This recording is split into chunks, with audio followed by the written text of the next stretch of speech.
Hi, welcome everyone to this conversation with Hillel Schenker. And this is being co-sponsored by Transcend International and The New View. And the moderator is Diane Proman. So go ahead, Diane. Thank you. Yeah, hi, welcome everybody. Anyway, today, dear friend and colleague Hillel Schenker, who is in Tel Aviv right now. And also, I want to mention that Transcend International and it's a network of people involved in conflict transformation. So the context is that we're interested in understanding what's going on in Israel and the dynamics there, for the purpose of being informed in solutions and how we can reduce tensions and reverse cycles of violence. So I met Hillel Schenker around 1996. That's He was right. recommended by a friend. I interviewed him. I was doing research on moral heroism and the psychology of the courageous personality. So we met then and we became friends. So Hillel is a real leader. He's born in Brooklyn and moved to Israel at a young age and served in the army, lived on kibbutz. He can tell you that. But he's a leader in the peace movement. He met with Palestinians in Europe at a time when it was illegal for Jews to talk with Palestinians in Israel.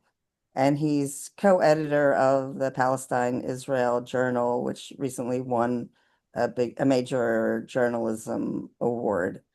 So Hillel, you can add more to the introduction. So we all feel for you. We're concerned about you. We're glad you're safe. And we're exceedingly curious about what's going on and the mood and what people feel. And share with us whatever you think you want people to know. Okay. Well, I'll begin sharing, but also will appreciate hearing what your questions are to, guide me in the direction of what I should be saying. And let me begin, first of all, by saying that I'm in what I would call the remains of my apartment, because one of the Iranian missiles that hit various locations in Israel actually landed just 1 block away from my home in the heart of central Tel Aviv. And the aftershock caused tremendous damage to the whole vicinity. In the case of my apartment, all of the windows were shattered. The bathroom ceiling came down, rubble all around. Glass scattered everywhere, cracks in the ceiling and part of the infrastructure, etc. There are 12 apartments in my building, and there are 3 categories that the city lists for your situation. Your building can be red, which means that it is, unstable. You have to totally abandon. It can be green, which means it's stable, and it can be yellow, which means it's severely damaged, but, still can be salvaged. And in my apartment happens to be apparently the only apartment of the 12 apartments which is categorized as yellow. In other words, we have to leave. I was in Paris when this happened because I was participating together with 300 other Israelis and Palestinians in a major civil society meeting for recognition of a Palestinian state and a 2-state solution. And so I actually wasn't here. Phone calls started coming in the middle of about 3, 4 in the morning, and my mobile phone was off, so I only heard it the next morning. Only then did I know that this had happened. And what happened is that the municipality immediately transferred a few hundred of the people who live in my neighborhood, in my building, in my street, in the neighborhood streets, to various hotels. And actually, that is where I am now. I've been staying since I came back on the first emergency flight between Paris and Tel Aviv. What had been happening is that other Israelis and Palestinians, because there were no flights, were trying to make their way via Jordan, meaning Amman, and via Sharm el-Sheikh in the Sinai Desert, meaning Egypt. And because Israel has a peace agreement with Egypt and Jordan, that was theoretically possible. But anyway, here I am, and this morning there were, of course, you all know that a ceasefire was declared at 7 a.m.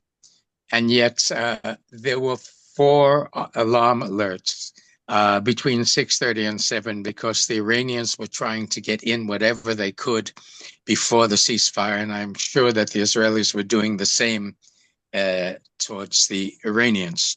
And now it is hopefully quiet. My partner, as I may have mentioned, is bedridden in a hospital bed with dementia. And so she's the only one who is actually still in the apartment with all of this. Her caregiver, Indian caregiver, actually was afraid to stay here. And she goes to an apartment where all of the other foreign workers go on weekends, goes every night. And then our son either brings her back or she takes a taxi and comes back. So now I'll get a little into what's the atmosphere, how people are feeling here. Rogel Alfer, I don't know if any of you have ever know Yossi Alfer is an analyst, and his son is Rogel Alfer, who writes regularly in Haaretz. And he wrote a column that was published, I think yesterday, saying, I'm in the minority. I'm together with him in the minority. He's saying there are 10 million Israeli citizens. And he said, well, we are probably a few 100,000 who are opposed to Netanyahu's policy and the fact of the attack against Iran that started last Friday. Now, I think his few 100,000 was referring to Israeli Jews, because I assume that a large majority of the Palestinian Israelis, who are 20% of the society, also oppose, although I don't know if they all oppose. And I don't know where the Druze stand. There haven't been polls about that yet. But the fact is that an overwhelming majority of the Israelis felt that Iran and its nuclear program was a genuine existential threat. It's a feeling that I would say not only does the average Israeli feel, many Israelis on the left who are active peace activists, however, on this issue, they felt the Iranians were declaring, we want to eliminate the state of Israel, the Zionist state, and they're not talking about a one-state solution. They're talking about eliminating the state of Israel. So people felt that the idea of an Iranian nuclear option with that type of a threat was something that was really frightening, and therefore a large percentage. I think I saw a poll which said 80% at least are supporting the Israeli action, the Israeli attack. And now, why did Netanyahu do this? First of all, he's the son of an historian. He's very conscious of his place in history, his legacy. And right until now, his legacy clearly was going to be the leader who was responsible for the fact that October 7th, the Hamas attack, the worst attack that Israel had suffered since 1948, the killing of 1,200 people, the taking of 251 hostages, the fact that Netanyahu was propping up Hamas in order to undermine Abbas and the PLO. Hamas is not a member of the PLO. In order to undermine Abbas and the PLO, the Palestinian Authority, which was ready to negotiate for a solution, and Netanyahu didn't want to do that, and so he propped up Hamas, and therefore is primarily responsible for what happened on October 7th. Therefore, that was going to be his legacy. You're the one who was responsible for what happened to us. And what he now hopes is that his legacy will be converted into, I was the one who eliminated the Iranian nuclear threat, existential threat to our existence. So obviously that was a primary motive, because he had been talking about Iran as being an existential threat ever since he came to power. A second thing is that Gaza is, at least in Israel, but I gather in much of the world, it isn't headlines anymore. It's not in the news because it's been distracted by this, terrible, violent conflict between Israel and Iran, and then the American action, etc. So it distracts from Gaza and the need to also even the saving of the hostages. He doesn't care about the hostages. And, the hostage families have been demonstrating every week against him and calling upon him. You are not making the hostages a priority. You have to end the war so that we can have an arrangement. And he has simply pushed that aside for the time being. Of course, now we will see what will happen since we have a ceasefire. He was also facing a severe coalition crisis because there is a greater and greater demand for the ultra-Orthodox Haredi population to share the burden of, first of all, military service. They're busy saying we are praying. Our prayer is what saves Israel. But the fact is that it is the Israeli soldiers who are dying. So there is a tremendous anger, and there are bills trying to, and if a bill is passed requiring them to be drafted, then they have threatened to leave the coalition and it will collapse. So you had a number of reasons for why this was a very convenient moment for Netanyahu to do what he was doing. Now, I'll also add the fact that Trump, of course, who knows exactly what Trump wants and what he believes? I don't think he knows himself. He thinks everything, his instincts can answer everything, but his instincts are not particularly coordinated or consistent. And Trump was in the midst of having negotiations with the Iranians. There was supposed to be a sixth round of negotiations, 2 days to go. And initially, Trump had said to Netanyahu, as you may remember, when Netanyahu was visiting right in front of him at the Oval Office, he said something about, I am beginning negotiations with Iran, which Netanyahu didn't know. And so he was trying, he claims, I'm going to be a peacemaker. I am the one, when Biden was president, suddenly there are 2 wars. And with me, I will solve Ukraine within a week. And I will also end the crisis in Gaza. Obviously, it hasn't been so simple, but still, as you probably know, there is a struggle even within his own base between the isolationists and the ones who are a little more, we're powerful interventionists, closer to the traditional neocon position. So, fortunately, now, obviously, Trump did want this to be, the American action to be what you call a one-off. He didn't want to do more than just that one time. And so, and obviously the Iranians are in a situation where they wanted this to stop. They had been very weakened by everything that happened before, which was what gave Netanyahu the opportunity, which until now, most of the Israeli military establishments, security establishments said is not feasible. We can't do it alone without the Americans.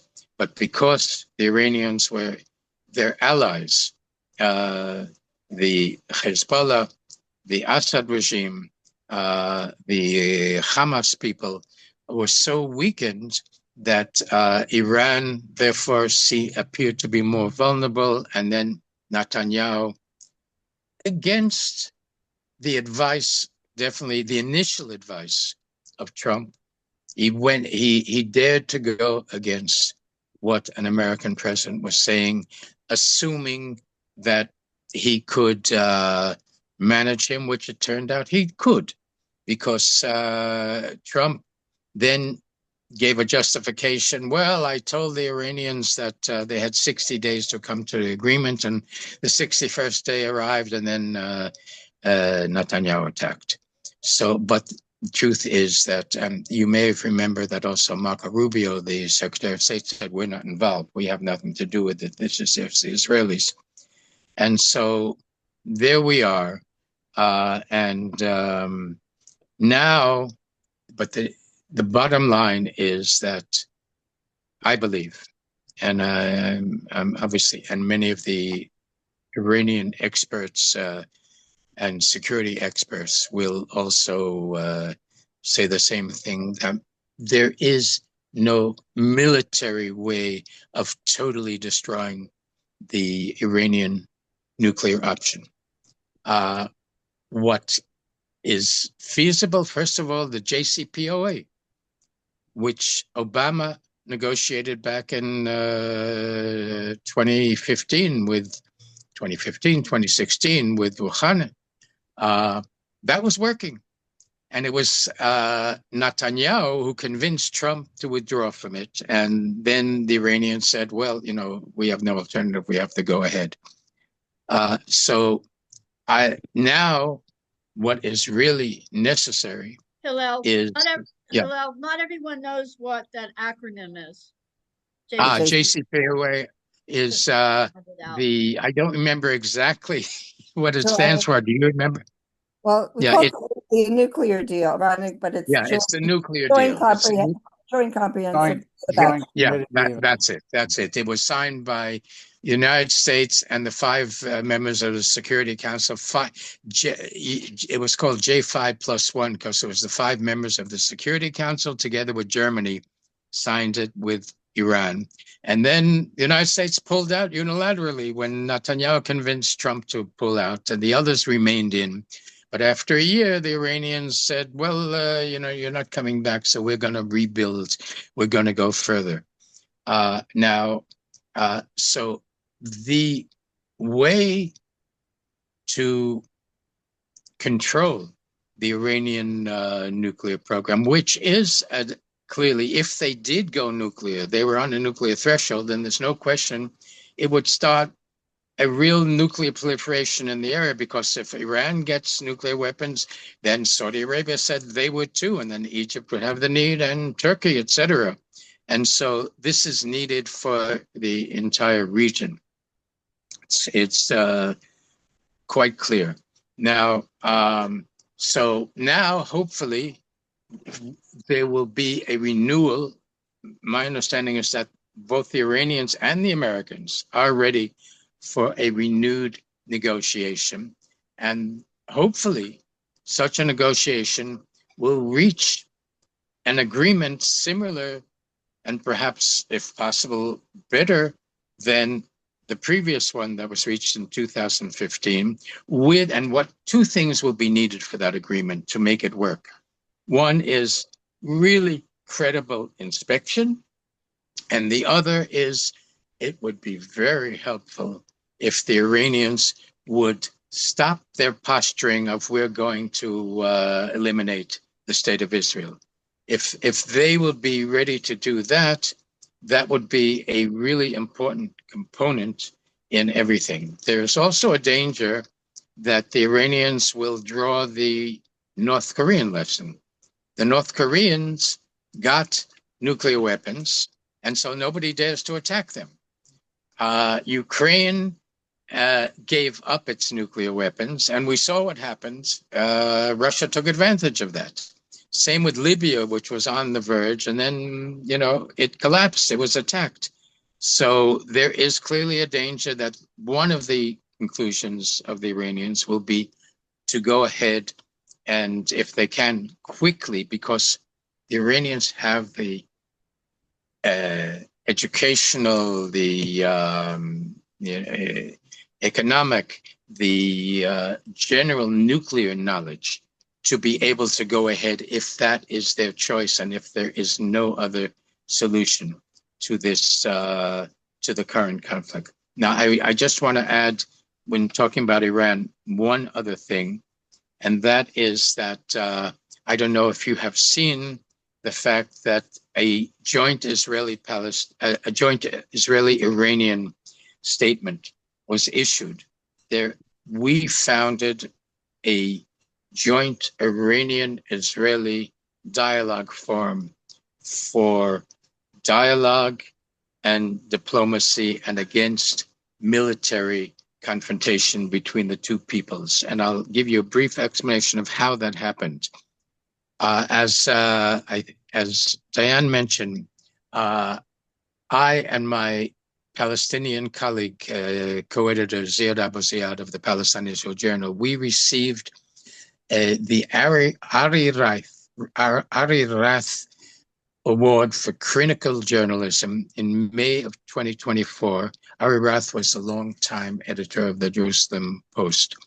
And we received an award for critical journalism from the Bruno Kreisky Forum for International Dialogue in May 2024. And in the audience of the award ceremony was an Iranian nuclear physicist named Behruz Bayat.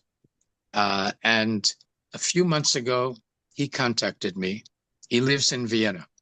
And he said, we would like to we're in the process of establishing a joint Israeli-Iranian dialogue group, precisely for what I said, for dialogue and coexistence between the two peoples as opposed to military confrontation. And I had a Zoom together with him and Dr. Arash Azizi, a young Iranian who just finished his doctorate, I think at NYU, and is now, I believe, at Boston University or Boston College, something like that. We had a Zoom, and then we had a larger Zoom with a larger group of Israelis and Iranians. And then we said, we're going to issue a joint statement of purpose. And then the war began, at which point we said, okay, now we have to issue a joint statement. And we issued a joint statement calling for immediate ceasefire, diplomacy, and working for dialogue and compromise. And it was originally signed by 18 of us, Israelis and Iranians. I should also mention, of course, that all of the Iranians are either in Europe and in the United States and not in Iran itself, even though they have connections with them. But of course, at this point, they are not capable of publicly saying we are part of such an initiative. Maybe that day will come. And it began with 18 signatories, and now there are over 2,300 who have signed, including the former Speaker of the Knesset, Avram Burg, who was also the chairman of the Jewish Agency for Israel, the current president, Professor David Harel of the Israeli Academy of Arts and Sciences, Dr. Alon Liel, who is the former Director General of the Israeli Foreign Ministry, who is a colleague of mine, both in Palestinian Israel Journal and in something called the Israeli Policy Working Group, which is a group of about 20 academics and activists, which I'm a part of, led by former Ambassador Ilan Baruch, which is working for a two-state solution within the international community. So this is something that's really taking off. And there was a big article in Haaretz, I think yesterday or 2 days ago, by Eitan Nachin, which described it, and there are going to be other articles. I just haven't had the strength, given my current situation, dealing with all of the immediate urgencies that I have, to be able to write anything, but I plan to. And now just a few comments about what happened in Paris. We were invited, as I say, something like 300 Israeli and Palestinian civil society peace activists from Israel and the West Bank, East Jerusalem and the West Bank, to Paris, organized by what is called ALLMAP, the Alliance for Middle East Peace, which is a network of 160 Israeli and Palestinian peace NGOs, and hosted by something called the Paris Peace Forum, which was established by the French government to coordinate NGO civil society activity under the patronage of President Macron. And we left on Thursday, the day before all of this happened. And on Friday and Saturday, what we did was we had a series of, well, of course, some plenaries, but a series of 8 working groups, each on a central theme, like how do you preserve the two-state solution?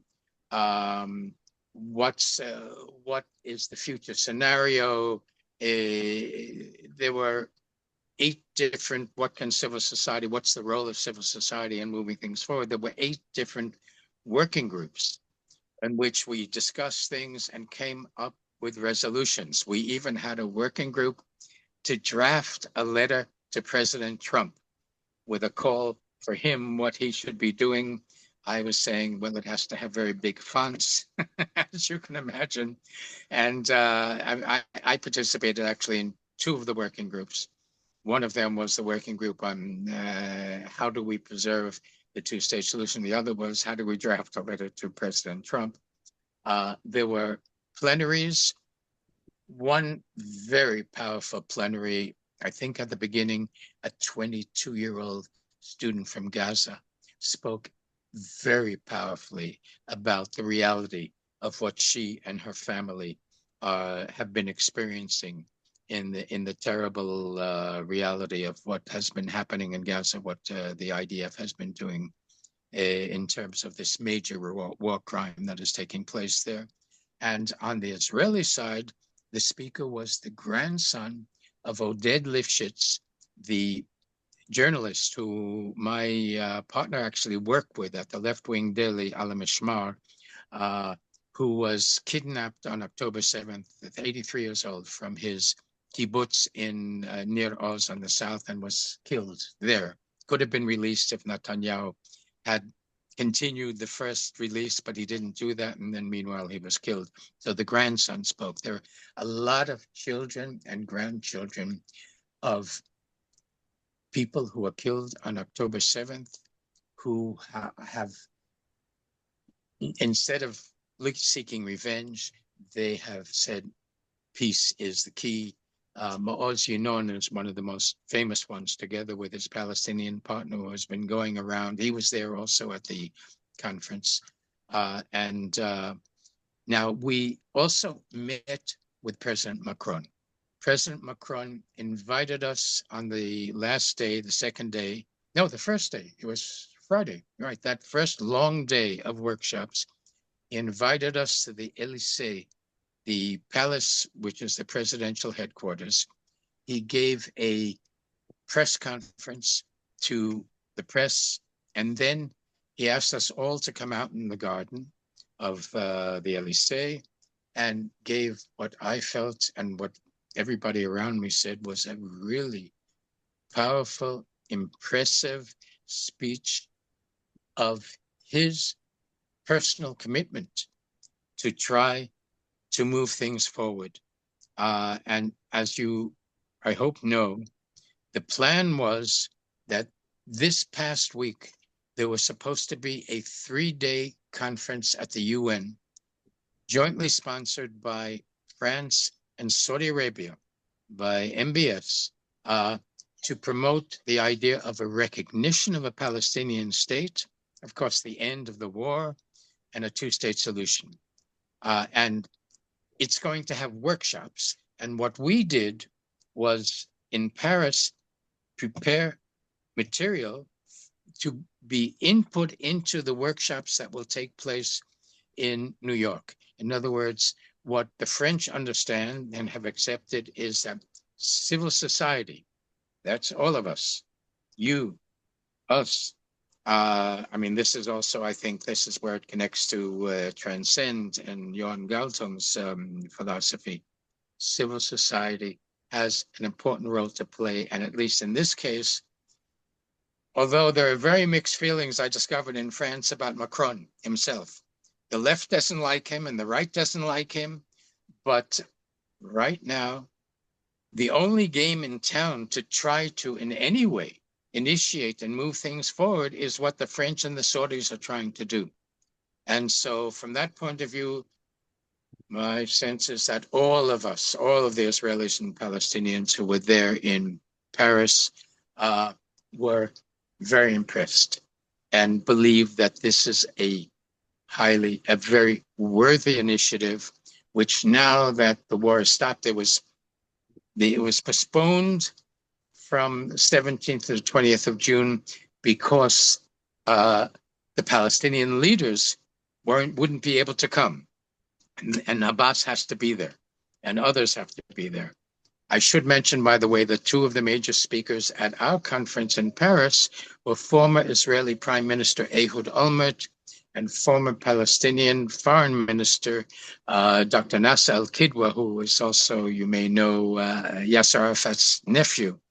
And they have been going around with their own initiative, which is very similar to the Arab League initiative and the Egyptian initiative, all of which everything that Netanyahu has been avoiding to even consider a post-war scenario, which would involve, obviously, what is called the revitalized Palestinian Authority. There has to be a Palestinian involvement without Hamas, and Hamas understands this. Hamas cannot be the future governor of Gaza if anybody's going to be ready to invest in the reconstruction of Gaza. So there are all of these initiatives out there, and now that we have a ceasefire, hopefully the French-Saudi initiative, the French will then announce, okay, now we will do this. And so there are two parallel tracks that have to be worked on now. One is the American-Iranian, because it's not going to be Israeli-Iranian, unfortunately. That's what we would like to see. There are a number of senior Israelis, like Ephraim Halevi, former director of the Mossad, called a number of years ago for an Israeli-Iranian dialogue between governments. This government is not going to listen to that. There's no question about it. So it's right now, the primary dialogue is between the Americans, Trump, with all the horrible things that he's doing in the United States. In this sphere, he was the only one who was able to force Netanyahu to issue the first ceasefire. If he wants a Nobel Peace Prize, well, he has to keep on going in that direction. We all have to create pressure to do that. So I'll stop there. And, what would you like me to add? What would you questions, etc.? Okay. Yeah, thank you very much. Yeah, I have a question. Actually, I have a few. I understand the perspective from Israel, and I've listened to Zooms from Israel, and I get clearly that in Israel, and you also seem to believe that Iran was intent on acquiring a nuclear weapon, and that they have stated that they wanted to wipe Israel off the map. And from my perspective of, many different sources, and I mean, also I've been to the Nuclear Non-Proliferation Treaty conferences and active in the JCPOA and met the Iranian delegates and know a lot of, intelligence that actually that they were not intending to develop a nuclear weapon, and they were developing 60% so that they could have leverage to negotiate. And of course, after that, Trump ripped up, the JCPOA. And the other thing is that people who go, and also Max Blumenthal was there like a month ago, and Pepe Escobar, like people who were actually there in Iran and talked to people, and also Max met the Jewish community, that they're not wanting to nuke Israel, but they talk about regime change, like South Africa, like bloodless, is what they meant. And also a lot of that was from Ahmadinejad. But you seem, so, Voltaire said if you can get people to believe absurdities, you can get them to commit it. Yeah. So let me clarify exactly what my position is. I agree that, as far as I understand, Iran had not made a decision to move ahead to the stage of having nuclear weapons. I agree with that. Yeah. And also, it is on record that historically, I've heard different numbers, 250 years, 1,000 years, Iran itself has been periodically attacked by outside forces, with the last major attack being when Saddam Hussein attacked with American backing. And Iran itself did not attack anyone else, although its proxies, its allies, the Hamas and the Hezbollah did. So we know that. Now, the fact is, however, Iran may have not intended ever to actually do that, but the leaders, unfortunately, and I never understood why they felt the need to do this, constantly made statements about their desire and their attention to eliminate Israel. Yeah, and that's a major problem, because there's no question that the average Israeli, when the leader of a powerful country in the region makes statements like that, then you can understand that the average Israeli feels threatened. And so that's why Pezeshkian is more moderate, the new president. Yes, so Rouhani was even more moderate. Right. Rouhani actually made some gestures. I remember he said Shana Tova on Rosh Hashanah to the Jewish people, etc. And obviously, unfortunately, I mean, he and Sharif, I don't remember the name of his foreign minister right now, Sharif. They really wanted to move ahead to reconnect to the international community, and that would have meant, but none of them reached the point of disavowing. They kept on continuing making these statements, which is extremely unhelpful, even if they weren't intending to do it.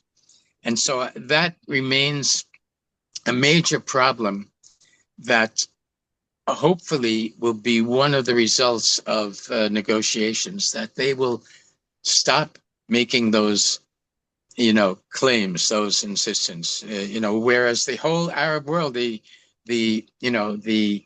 Arab League, the Arab Peace Initiative from 2002, we are all ready to recognize Israel and have normal relations with it as soon as you end the occupation and have a Palestinian state established in the West Bank, Gaza, and East Jerusalem. That's the entire Middle East.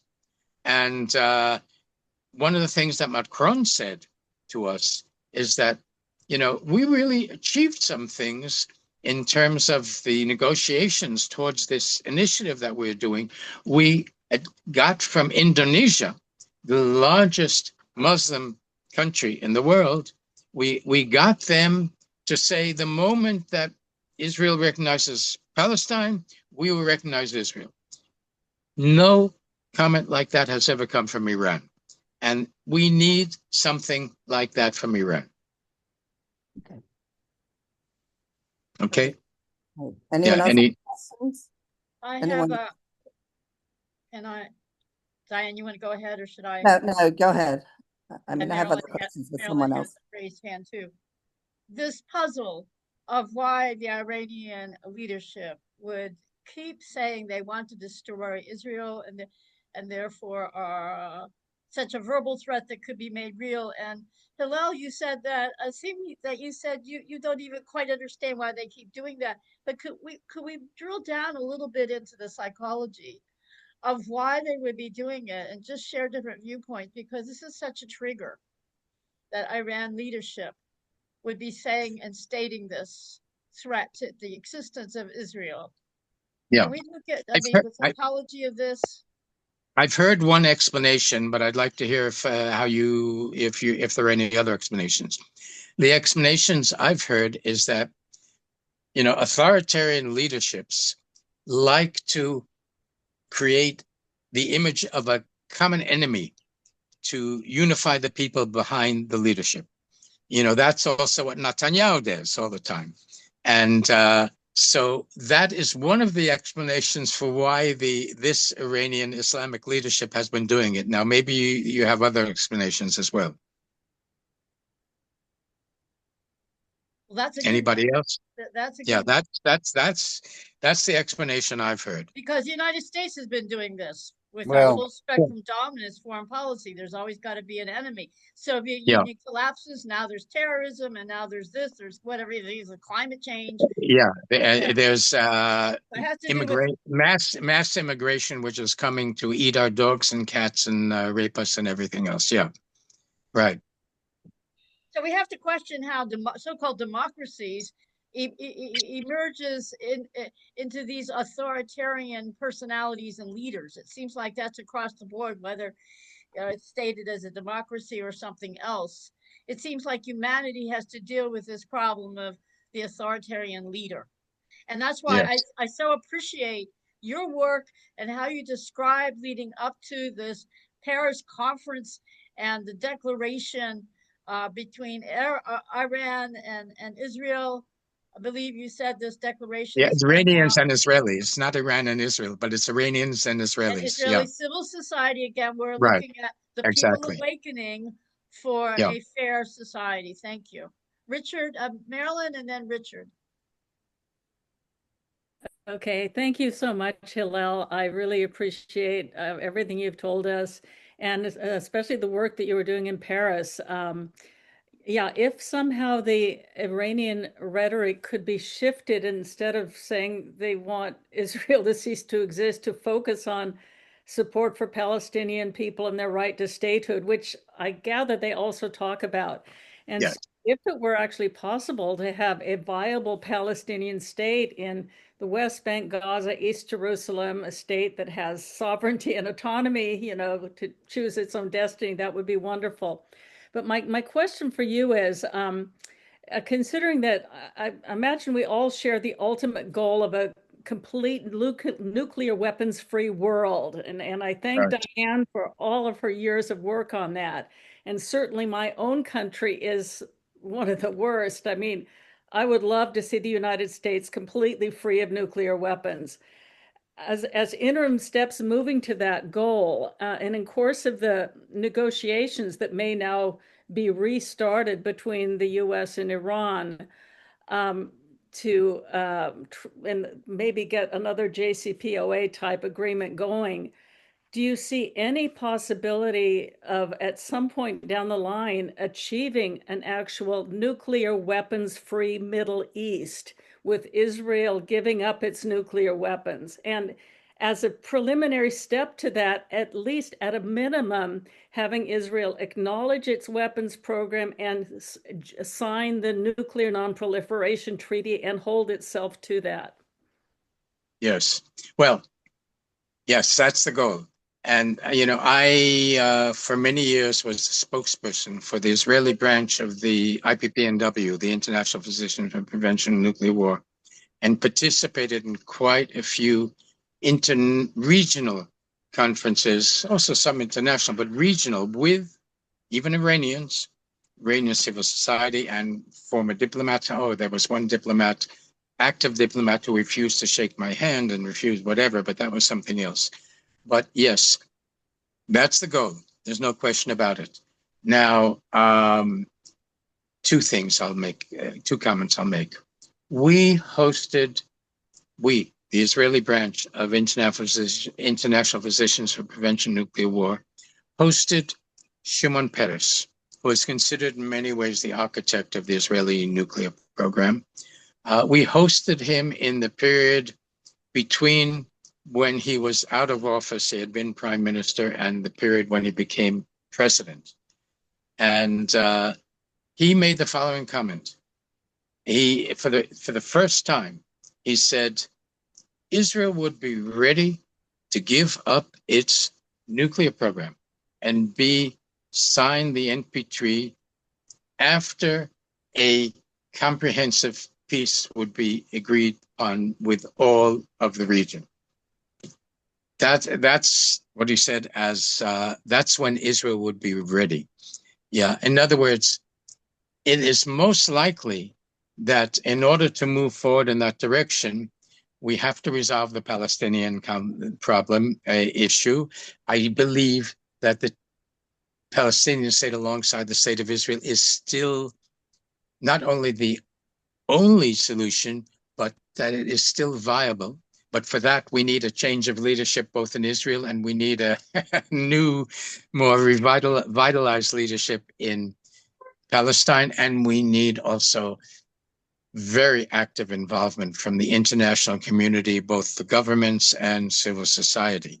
So all of that, those are all components in being able to move this forward. And what I will do is send you, I haven't, with my situation right now, I haven't really had much of a chance to write anything yet.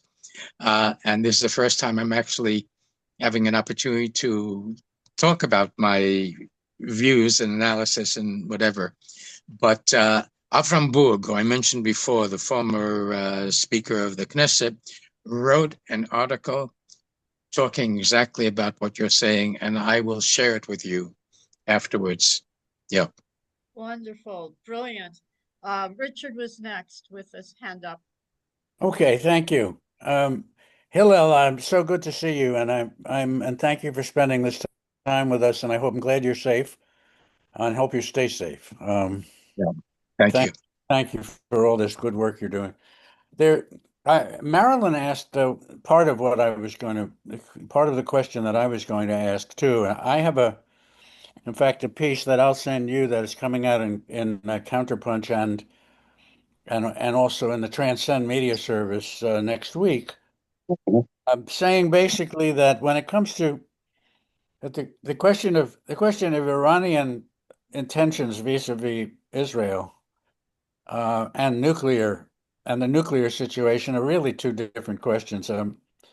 If Iran had a nuke, I don't think even if they had lots of nukes, they would not be crazy enough to attack Israel, to attack a nuclear-armed Israel to start a nuclear war with Israel. But yeah, that's talking about mutual destruction, not just mutually assured. And that's why an argument can be made that the reason that they want to enrich uranium and at least be able to get quickly to a nuclear weapon is so that they can negotiate with Israel more on a plane of equality. What I see as the kind of the elephant in the room is not so much Iranian authoritarianism, which I think is basically really a red herring here, as American imperialism. And that's where, for example, you said to begin with that Netanyahu went against Trump, when he attacked Iran. There also is another view that's been circulating that Trump was initially not interested in that attack. He was interested in the sixth, negotiation or what have you. But that he gave at least 48. He apparently had 48 hours notice, and didn't stop. If he didn't green light it, he yellow lighted it. As some of the commentators are saying. And so this kind of I wanted to know what you think about this kind of continuing problem that when Trump talks about peace, and I'm sure he does want the Nobel Peace Prize, no doubt about that. But that's a peace, that's a Roman peace, they make a desert and call it peace. It's Tacitus. That's a peace based on U.S. and the conservative Muslim nations allying to control the Middle East and its resources.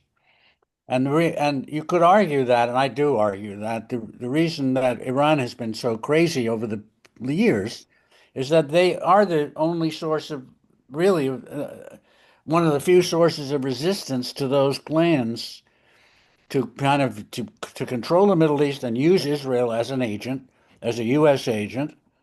So the Americans get to do whatever they want in the region. So, and that's not, I don't, I'm sure I know you appreciate this too, and I'm just wondering how you sort of how one gets together one an interest Yeah. in peace in the region and the kind of the reality that it's going to be a peace the dominated by the Americans internationally and dominated by Israel regionally. Yeah, well, a few things. First of all, I think there are four factors that are interested in hegemonic control over the region. And that's Israel. Iran also wants hegemonic influence to the degree possible. Turkey as well. Sure. And then there's the United States with its mixed agenda of, well, we want to have control, particularly economically. That's the main thing right now, particularly for Trump, doing business Right. with all of the Arab states, etc.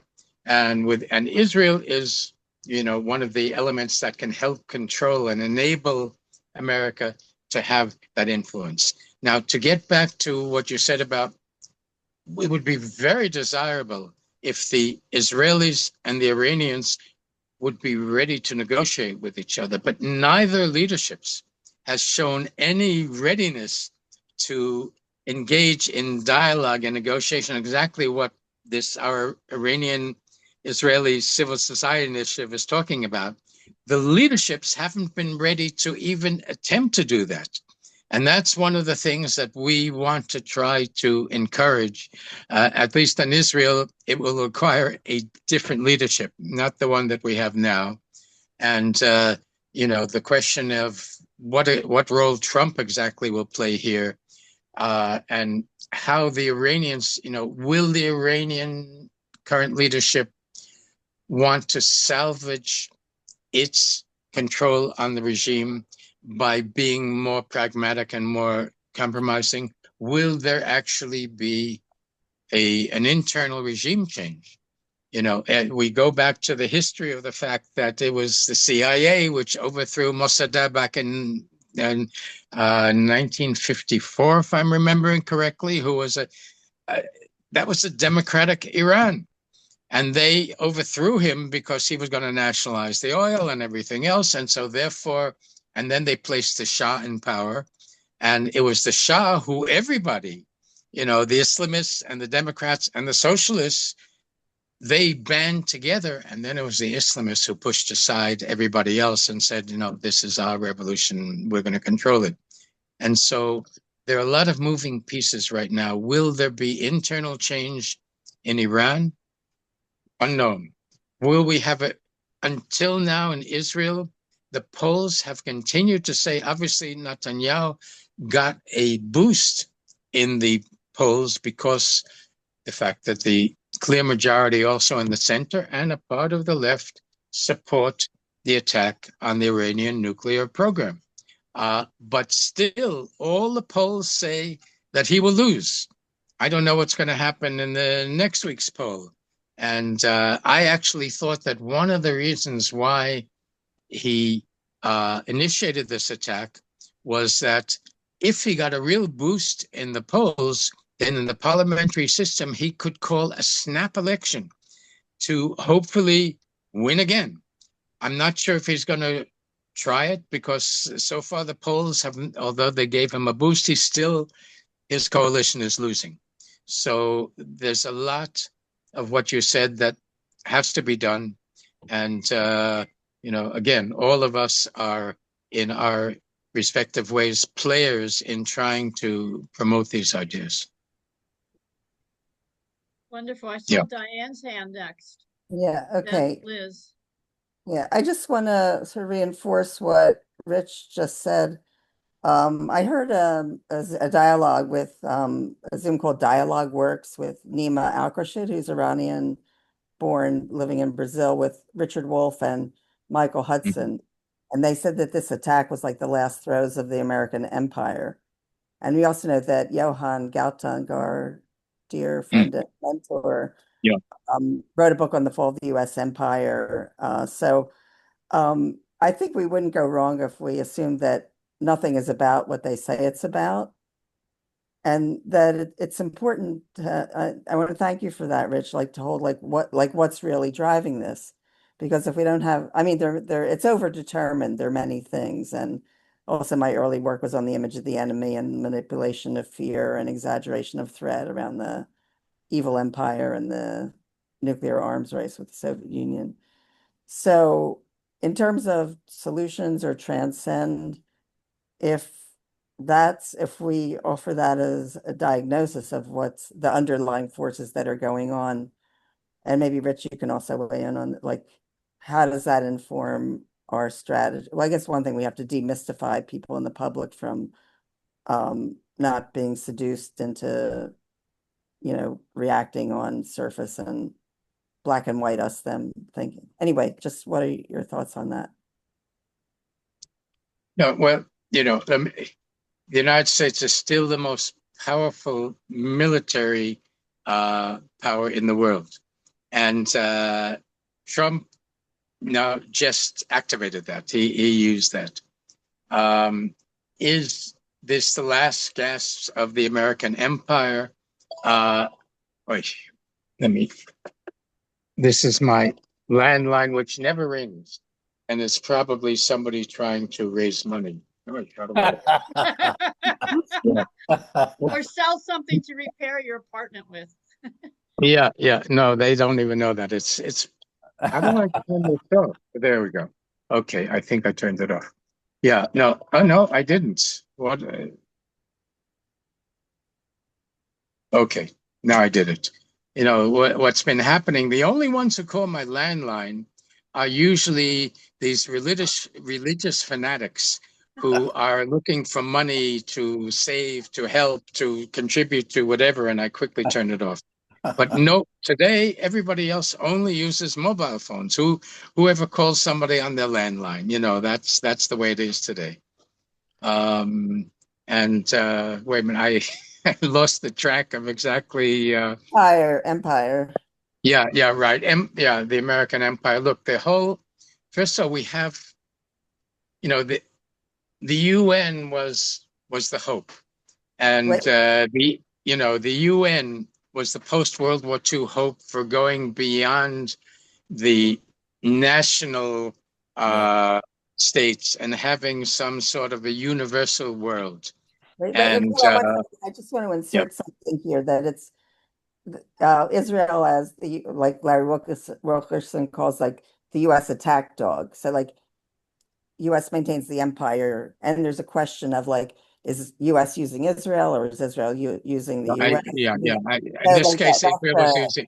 this is Netanyahu was using the states. I would put it the other way around. The Netanyahu was wagging the dog or whatever that. I don't remember exactly how that movie went, but it's really in this case it wasn't Trump who initiated this. It was Netanyahu. He's the one who is responsible, and Trump was sort of wavering and not quite clear exactly what he wanted. He thinks his instincts know all the answers, and his instincts were not dealing very well with all of this. So in this case, I don't think it was the evil American empire or anything that is responsible. I think it is, our evil prime minister who has no emotional intelligence. He has never visited the kibbutzim that were hit on October 7th. He's afraid to go to see the music.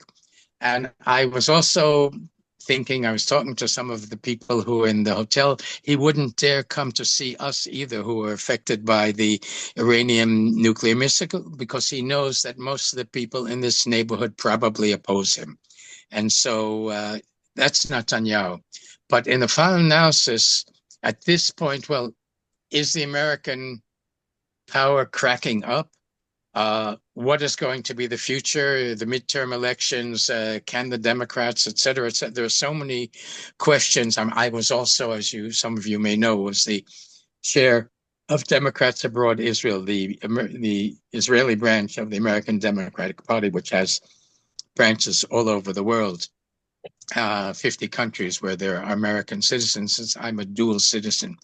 And what is going to happen in America is going to have a big impact, a ripple effect impact on everywhere else. Now we have another about 5 minutes where I'm going to have to leave to look at another possible apartment for the interim, because we cannot stay in this apartment, and it will take a few months for it to be repaired to be livable. Okay, so why don't you take Liz's question and maybe wrap it up with that? Okay. Liz? Yeah, okay. I am interested in knowing what the continuing effect of the Christian Zionist movement is. That seems to be a very powerful factor that has tremendous money, way beyond, many. I mean, I think it's something like, 700 million Christian Zionists around the world, 70 million in the United States. And, the issues associated with the biblical implications of the temple and the red heifer and all of these, these moving parts. But we know in the Trump administration, we don't just have neocons, we have Christian Zionists influence. Right. We have the American ambassador to Israel is Mike Huckabee, who is really one of the most extreme. Maybe he's not I don't know, maybe they're even more extreme than him, but he's really a terrible example of the very negative role of Christian Zionism. There's no question about that. Mm-hmm. And, they are, Netanyahu gave up on the majority of the American Jewish community, because the majority of the American Jewish community is liberal, left, and is afraid, does not want to see America to suddenly become a Christian country. And it doesn't want to see what Israel is becoming if the messianic fascist elements will be the ones who will determine the future, who are being reinforced by the Christian Zionists, I think mainly in the United States. I don't know. Well, there was one in Australia who had no, he was Jewish, actually. Now I think of it, that was the Lubavitcher. So that's somebody else. There are also there are pretty extreme Jewish extremists as well, not only the Christian Zionists, but there's no question that they have a very problematic role. But as I understand, there's a struggle even within the MAGA base between them and, and the isolationists, Tucker Carlson and et cetera. And there have been big debates and struggle over the direction that their movement should take. And so there is no question that they are an extremely dangerous factor. They are providing a tremendous amount of financing to the settlement project. And so they have to be counteracted by the liberal and left forces. In other words, whereas they are not in any way shy about promoting their interests, our side has to be equally proactive in counteracting what they are doing for the sake of the Israelis, the Palestinians, for America, etc. In other words, there's no question that they are a serious danger, and we should be aware of it, and we have to also confront it. Well, I noticed that it has not been mentioned as an issue in this situation at all. Yeah, I don't think they particularly played a role right now. Right. But No, in the overall picture, right. there's no question that they are a force that we have to contend with. Right, Yeah. right. And they're okay, and and they're so moving while no one's looking. yeah, right. There's all sorts of things that people try to, also the same thing here was what's going on in the West Bank and the attempt to displace more Palestinians and establish more illegal settlements. There's all sorts of things that are being attempted to do in what McNamara called the fog of war. Right. And so this is something that we all have to be aware of, and we have to also deal with. We cannot let them just get away with it. We have to also use whatever elements, institutions, strategies, etc., to confront them. So so we're going to have to leave to see an apartment nearby. So I'm going to have to say Lihitraot, au revoir. In other words, it's not a total goodbye. It's a farewell until next time. I think Diane's going to close us out too. Yes, please. Okay. Okay. I do have a question, but maybe I'll email you, and if you email your answer, we can put. All right. So I was more anyway. Anyway, thank you so much, Hillel. Stay safe. My question was really, I was curious, like who the Israelis blame for retaliation for Israel doing this, but okay, we'll get to that. You write me the exact question and I'll answer you. Thanks, Hillel. Yeah. So, And thank anybody you so else, much. anybody thank else who you. sees thank you, and anybody else who Thank sees you, this who Hillel. wants to write to me, please, welcome. Thank you. You're so precious. Thank you. Yeah, Thank we you, will. thank Okay, you, thank- thank you. Keep up the good work. Thank you. We will try. Thank you, Alana and Diane and everybody. Okay, it was a pleasure to have the opportunity to speak with you. Yes. Thank you. Yeah. Okay, thanks. Yeah. Bye. Bye. You can end, Okay. Bonnie can end the recording and we can stay on. Yeah. Okay. I have to leave too, Diane. I'm sorry.